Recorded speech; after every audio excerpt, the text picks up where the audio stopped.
I mean, people have been waiting for the new Sienna since it came out. I mean, fully hybrid Sienna.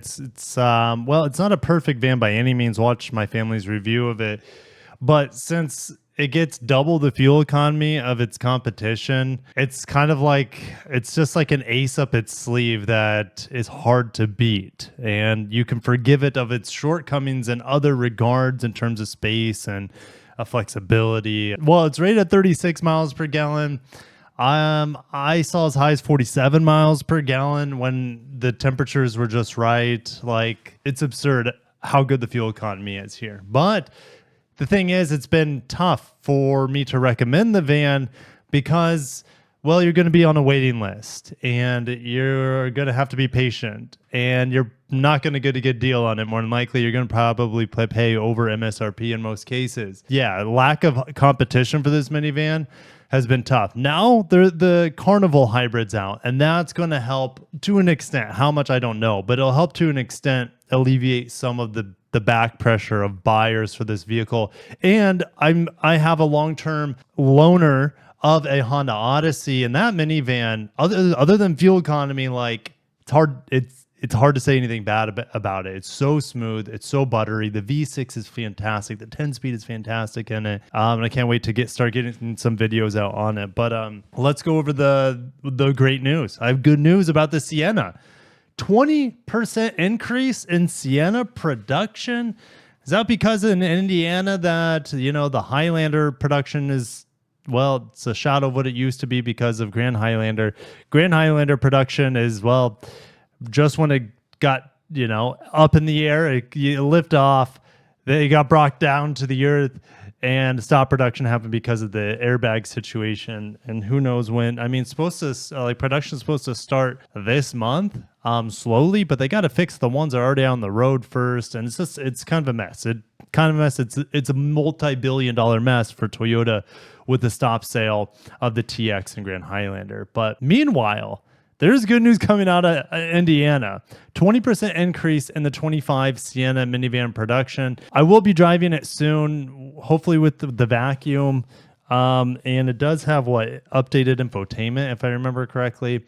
The all hybrid Sienna minivan remains in third place in the shrinking segment. Sales are up as production constraints have eased. The 20% boost now allows for 85,000 vehicles, up from 71,000 vehicles to be sold yearly. This was communicated to Automotive News at the October 15th Drive event in Charlotte, North Carolina.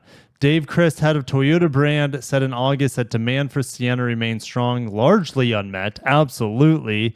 It's probably the highest demand of any vehicle in Toyota's lineup.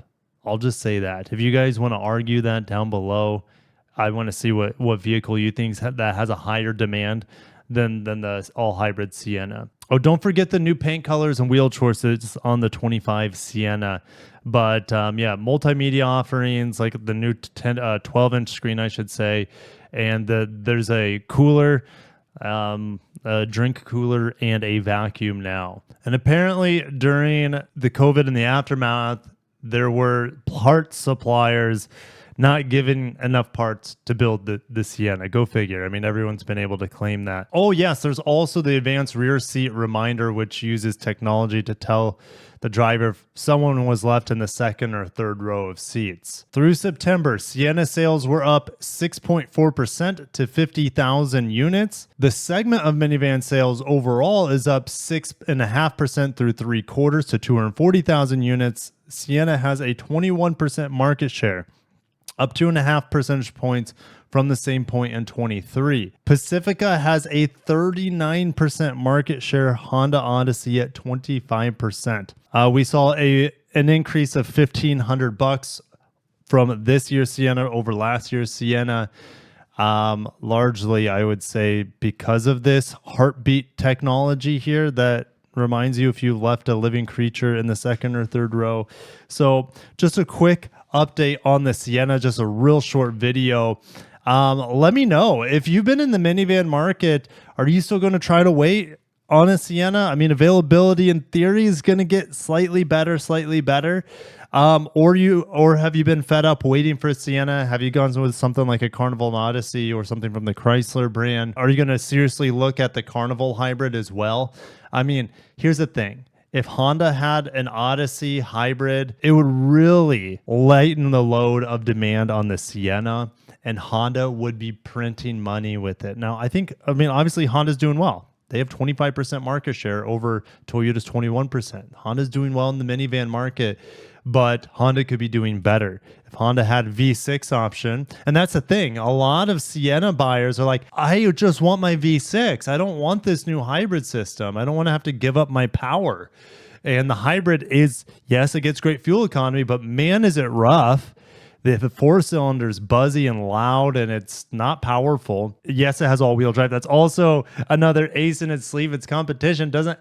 No one else. Well, okay, the Pacifica V6. I think there are some packages where you can get all-wheel drive on it, but it's not a hybrid.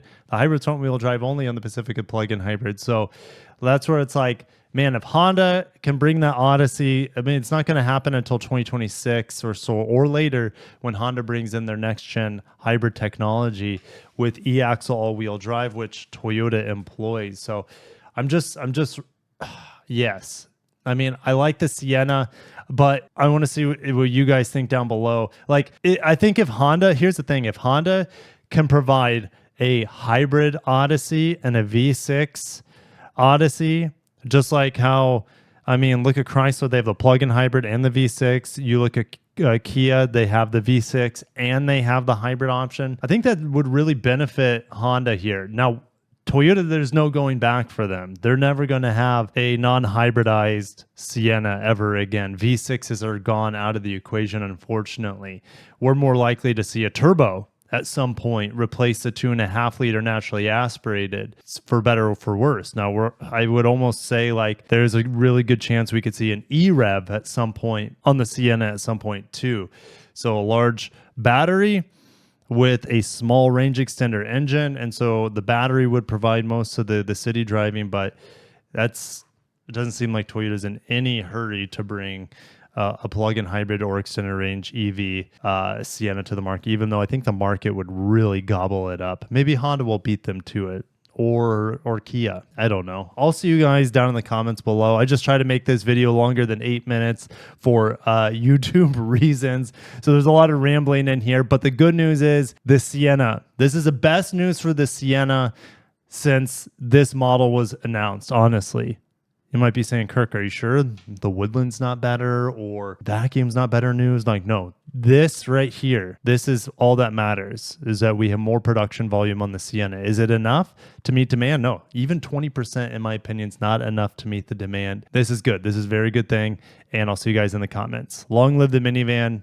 You guys know I'm a minivan connoisseur. So anytime I got some good minivan news for you guys, I'm going to break it to you happily. Have a great day and peace out.